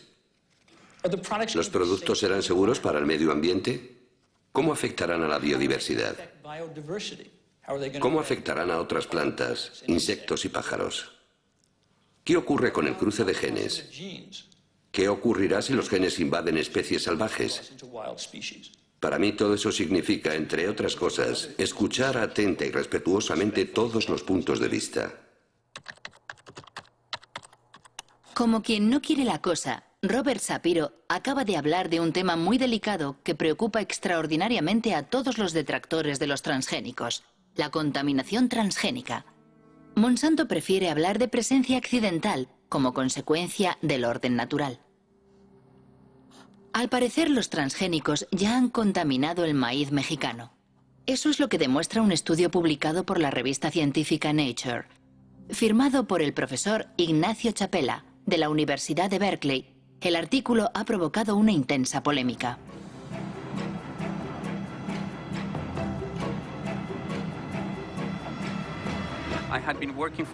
Durante 15 años he trabajado con comunidades indígenas de Oaxaca, en México, para enseñarles a analizar su medio ambiente. Uno de mis estudiantes les está enseñando a detectar los alimentos transgénicos. Llevamos una lata de maíz americano en conserva que tenía que servirnos de control positivo porque sabíamos que era maíz transgénico. Necesitábamos un control negativo y pensamos que el maíz mexicano era perfecto para eso, porque es el maíz más puro y mejor conservado del mundo. Cuando analizamos las muestras, descubrimos sorprendidos que el maíz que creíamos que no era transgénico ya contenía ADN transgénico. Fue una gran sorpresa comprobar que las variedades tradicionales, preservadas y mantenidas localmente desde hacía 10.000 años, ya estaban contaminadas por transgénicos procedentes de Estados Unidos.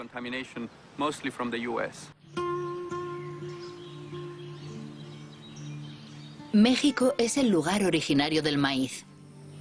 En la región de Oaxaca, al sur del país, existen más de 150 variedades locales. Esa gran biodiversidad es un tesoro universal que protege la reserva genética de maíz conservada por millones de campesinos mexicanos. ¿Este maíz es para la familia? Sí, para la familia nada más. Hace tortillas. Pero siempre de este tamaño, así limpio, se recoge para semilla, para el otro año. ¿Nunca compras semillas afuera? No. ¿Se intercambia? Sí, creo que de la antigüedad.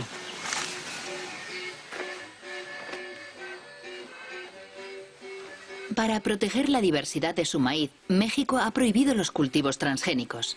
Sin embargo, en el marco del Tratado de Libre Comercio firmado con Estados Unidos y Canadá, el país no puede impedir la importación masiva de maíz americano, transgénico en un 40%. Destinado exclusivamente al consumo humano y animal, el maíz americano amenaza la producción local. Fuertemente subvencionado por la administración de Washington, el maíz industrial, como aquí se le llama, cuesta 2 veces menos que el maíz tradicional.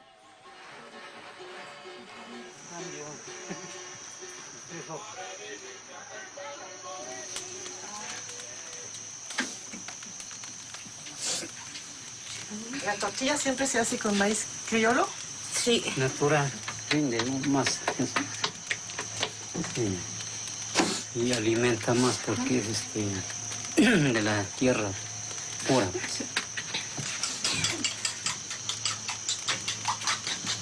Este es el maíz morado. Antiguamente mis abuelitos sembraban esto.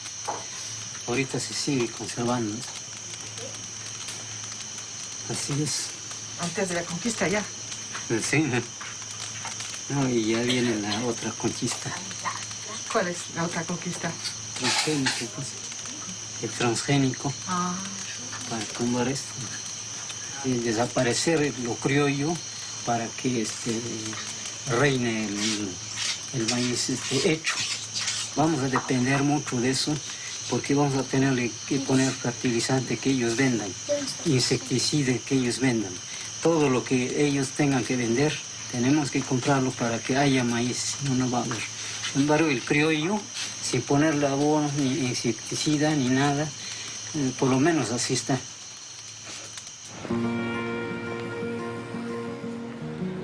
El artículo de Ignacio Chapela en Nature provocó una gran conmoción en México. El Instituto Nacional de Ecología confirmó la contaminación del maíz mexicano. Los genes Roundup Ready y BT se han encontrado en el maíz de 5 regiones del país. ¿Qué ocurrirá si el maíz transgénico se cruza con las variedades tradicionales? La doctora Elena Álvarez llevó a cabo la experiencia con una flor local. Introdujo el mismo gen en varios ejemplares de la planta y después observó su crecimiento. Nosotros hemos visto que aún 2 plantas idénticas genéticamente, es decir, tienen todo el genoma idéntico, todos los cromosomas son igualitos y tienen el mismo transgen, pero este transgen está localizado en diferentes sitios, ¿no? Y sin embargo, cuando vamos a analizar el fenotipo, es decir, la forma floral que tienen estas plantas, algunas de ellas son idénticas al tipo silvestre, es una flor normal con 4 pétalos, 4 sépalos que están abajo, y otras son flores aberrantes. Tiene pelos ectópicos, tiene pétalos también con formas raras, y algunas de estas flores pueden llegar a ser completamente monstruosas. Y la única diferencia entre esta y la que parece silvestre es la localización del transgén, que se insertó en otro sitio por casualidad. ¿Por qué es preocupante? En México, una vez que estas semillas sean liberadas al ambiente, es muy probable que los transgenes vayan y se inserten en los genomas de las razas criollas mexicanas. Esto no se puede controlar. Una vez que se libera al ambiente y que hay entrecruza, que la va a haber porque el maíz se poliniza abiertamente por viento, entonces el fondo genético del criollo puede hacer que el mismo transgen tenga efectos distintos, ¿sí?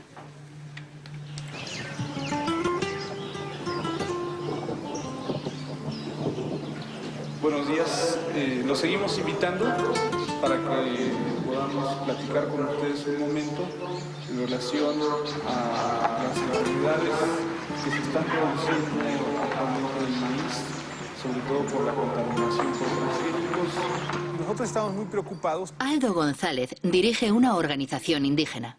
Desde hace 2 años realiza una campaña informativa en las comunidades de Oaxaca. Los temores expresados por la doctora Elena Álvarez ya han sido verificados sobre el terreno. Yo voy a mostrarles ahora algunas imágenes de plantas de maíz que hemos encontrado aquí en la región de la Sierra Juárez y que nos gustaría saber si ustedes las han visto, ¿no? Estas no son. Aquí en esta imagen, por ejemplo, podemos ver cosas raras. Esta planta pues tiene una rama por aquí y otra rama por acá. Las milpas normalmente no salen así.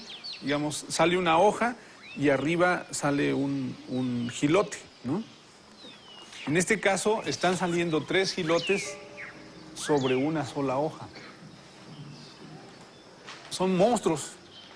Esa planta nosotros la enviamos a un laboratorio de biotecnología para que detectaran si tenía presencia o no tenía presencia de transgénicos y desgraciadamente nos dio positivo.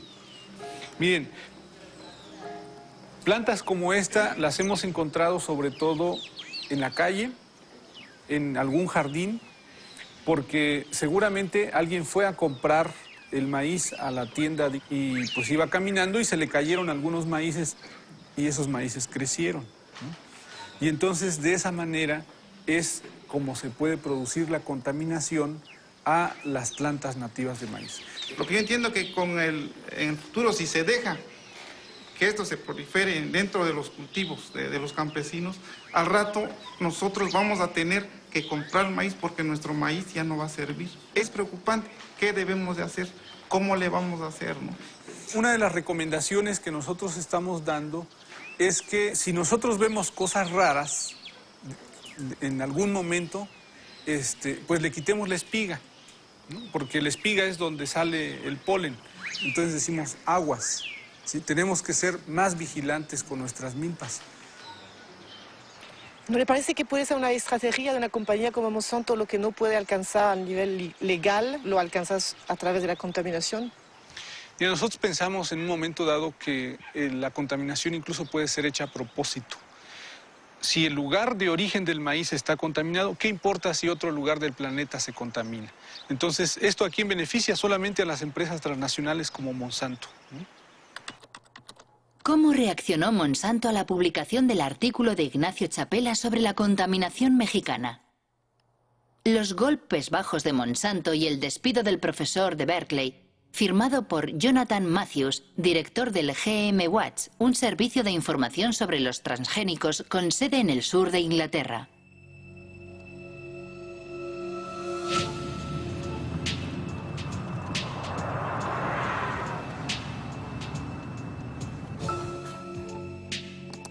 Según Jonathan Matthews, Ignacio Chapela ha sido víctima de una campaña lanzada en AgBioWorld, una página web partidaria de los transgénicos. La víspera de la publicación del artículo de Nature, una tal Mary Murphy envió un email que AgBioWorld distribuyó entre miles de científicos de todo el mundo. Decía así: los activistas sin duda van a hacer correr el bulo de que el maíz mexicano ha sido contaminado por genes de maíz transgénico. Al día siguiente, una tal Andura Smetasek envía un segundo email. Ignacio Chapela, activista antes que científico. Es verdaderamente una campaña de difamación. Los 2 primeros días entran en escena Murphy y Smetasek. A continuación, otros científicos reaccionan diciendo: tenemos que hacer campaña contra eso. Tenemos que inundar Nature con emails que digan que ese estudio no es serio. He pasado mucho tiempo investigando quiénes eran Smetasek y Murphy. Por lo que respecta a Smetasek, si consideramos los datos técnicos de sus emails, vemos recibido de y la dirección del remitente, y después un protocolo de Internet. Solo hay que copiarlo y buscarla en un anuario de páginas de Internet.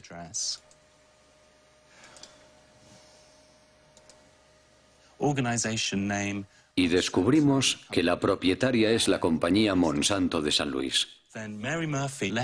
En cuanto a Mary Murphy, dejó algunas pistas que me permitieron llegar hasta ella. Como podemos ver aquí, los emails enviados por Mary Murphy son de la dirección bw6biv.wood.com. Investigando, descubrimos que bitboot.com es el nombre de una agencia de comunicación llamada Group Vivin y que entre sus clientes se encuentra Monsanto. Falsos científicos. ¿Realmente son golpes bajos? Sí, podemos hablar de métodos muy sucios que pisotean la ética más elemental.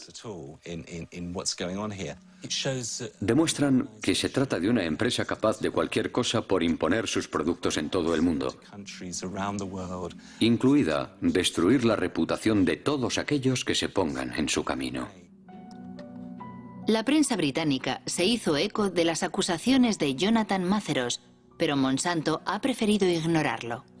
Mientras continúa su imparable ascensión, la firma defiende su visión de un mundo transgénico que supuestamente resolverá los problemas del hambre y el medio ambiente en perfecta armonía.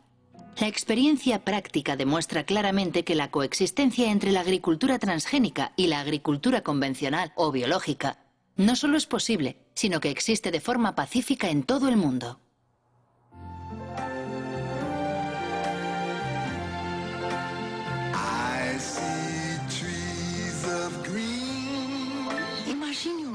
Imagine un mundo que proteja la naturaleza, la tierra, los ríos, donde la gente pueda producir maíz con menos productos químicos y sin matar los bosques. Usted está pensando en un mundo con transgénicos.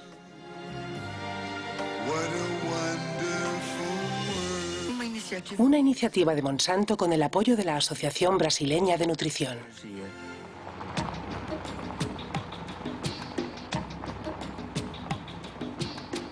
El mundo transgénico ya está en marcha en América del Sur, donde en 2007 se sembraron 40 millones de soja Roundup Ready. La conquista comenzó 10 años antes en Argentina, el único país que autorizó oficialmente los cultivos transgénicos.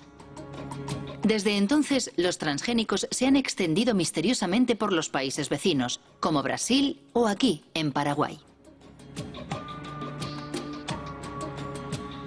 En 2005, el gobierno paraguayo legalizó finalmente los cultivos clandestinos para salvar sus exportaciones de soja, especialmente a Europa, donde el etiquetado de los transgénicos es obligatorio.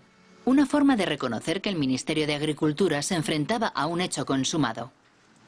Cuando se aprobó la utilización del transgénico, había entrado originalmente el transgénico en forma irregular. ¿Y se sabe cómo entraron las semillas? ¿Cómo entraron? ¿Por la bolsa negra o...? No, nosotros le llamamos a esos bolsas blancas. No le llamamos, ustedes le llamarán bolsas negras, nosotros le llamamos bolsas blancas. Son semillas que no tienen certificaciones oficiales. ¿Se sabe si Monsanto tuvo un papel en el contrabando de semillas? Quizás las empresas pudieron haber promocionado sus variedades, sus líneas de semillas. Evidentemente, y como le digo, el gobierno tuvo que reaccionar ya proactivamente, pero una vez ocurridos los hechos.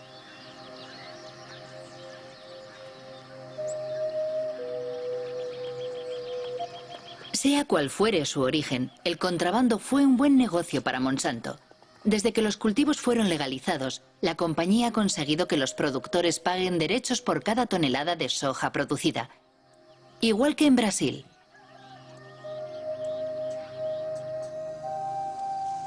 Desde entonces, la deforestación avanza imparable en Paraguay, expulsando a la fuerza a los pequeños campesinos que se niegan a abandonar sus pequeñas parcelas.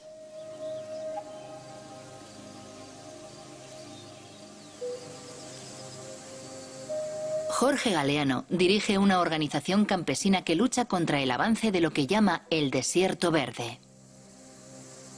Así como estamos teniendo acá una muestra de lo que es el sojal, en realidad es solamente un monocultivo que destruye todo lo que está a su paso, ¿verdad? Entonces, estos eran totalmente bosque y, digamos, parte de la agricultura familiar campesina, que conviven con las plantas, con los árboles, ¿verdad? La mandioca, el maíz. ¿Le parece, Jorge, que el monocultivo transgénico puede convivir con las producciones de los pequeños campesinos aquí? Nosotros estamos seguros que no. No puede convivir, no son compatibles. Es una guerra silenciosa que va eliminando comunidades campesinas, familias campesinas, biodiversidad que tenemos en el campo. Esta trae muerte, trae pobreza, trae enfermedades y la eliminación de todos los recursos con que nosotros contamos para sobrevivir.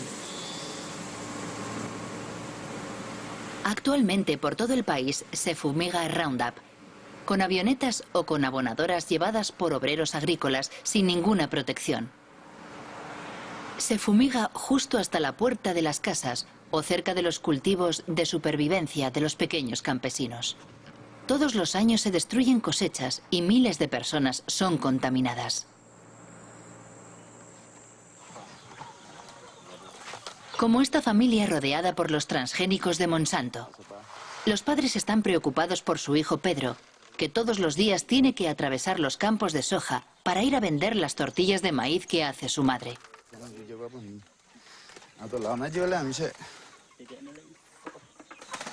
¿Desde cuándo tiene eso? Le empezó hace 15 días. Empezó por el pie y después se le extendió. Así fue como empezó. ¿Le duele la cabeza?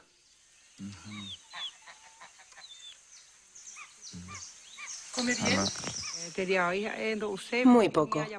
Hoy no ha querido comer lo que le preparé. Solo ha tomado un zumo. ¿Y su hermano? Él come mejor, pero es difícil. Así es, vivimos. Tomamos el agua, intoxicado. muriendo de nosotros 60 patos con ganso. Ahí viene y enseguida cae y muere. Porque allá se pasaba, se mata todo. Ahí en la altura. Y cuando llueve viene el agua y el pato vive por el agua. Y por eso. En Paraguay, el 2% de la población posee el 70% de las tierras cultivables y con los transgénicos la concentración no deja de aumentar. Las 3/4 partes de los productores de soja son extranjeros que invierten su dinero en el nuevo oro verde. Con la crisis de las vacas locas y la prohibición de las harinas animales, y más recientemente, con la pasión por los biocarburantes, el precio de la soja se disparó provocando una avalancha de los cultivos Roundup Ready. Según el último censo de Paraguay, 100.000 personas abandonan cada año el campo para instalarse en los suburbios de las grandes ciudades. La mayoría huye de la soja transgénica de Monsanto, destinada a alimentar los pollos, las vacas y los cerdos de Europa. Ñaña, imítala sobre el modelo de producción. Vamos a hablar del modelo de producción de soja transgénica promovido por Monsanto. Monsanto es una empresa multinacional presente en el mundo entero, cuyo objetivo es controlar toda la producción de alimentos en el mundo. ¿Y cómo? A través de la implementación de una agricultura sin agricultor. El resultado es que nos priva de nuestra soberanía alimentaria, es decir, de la posibilidad de alimentarnos por nosotros mismos, sin depender de nadie para hacerlo.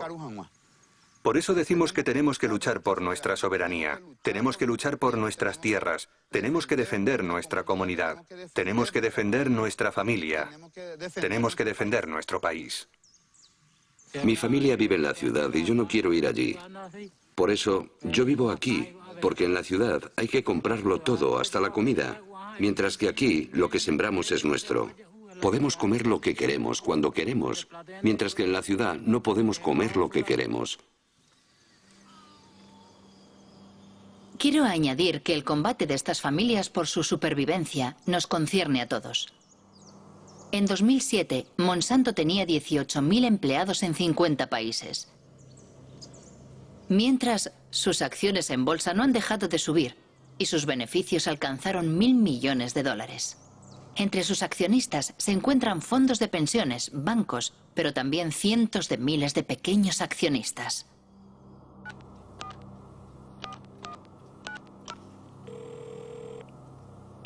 ¿Chris Horner? Hola, Christopher Horner. Soy Marie-Monique Robin, de Francia. Agradecemos su insistencia solicitando una entrevista. Pero hemos tenido algunas conversaciones internas y no hemos cambiado de opinión. De forma que no tenemos ninguna razón para participar en su documental, porque sospechamos que no será muy positivo para nosotros.